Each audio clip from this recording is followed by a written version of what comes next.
The Middle East Green Initiative is the creation of His Royal Highness the Crown Prince, Prime Minister Prince Mohammed.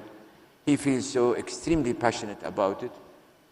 And actually, we want to, unlike what you have seen, or I will remind our friends from Africa, remember the Green Fund?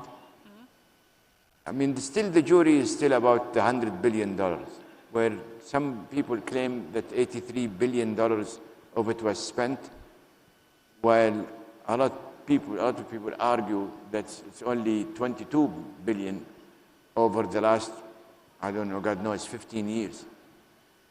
We have now an issue with regard to loss and damage, and the jury is still out.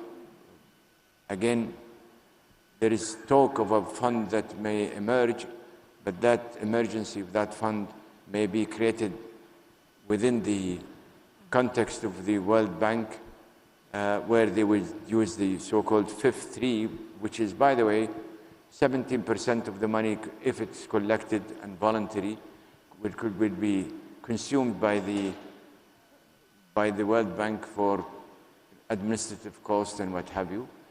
But again, this is the kind of jargon that people are familiar with in Africa. Lots of promises without real deliverables. I ask so many of our colleagues in Africa, have you received anything of that climate fund?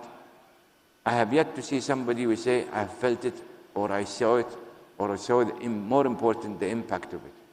Because of that, we're choosing a different approach. As Saudi Arabia, as Minister Jad'an was saying a while ago, we have our own tools, we have our own organization, we want to do it bilaterally, we want to make sure that we become accountable for what we promise, and we want to see the deliverables of what we have promised.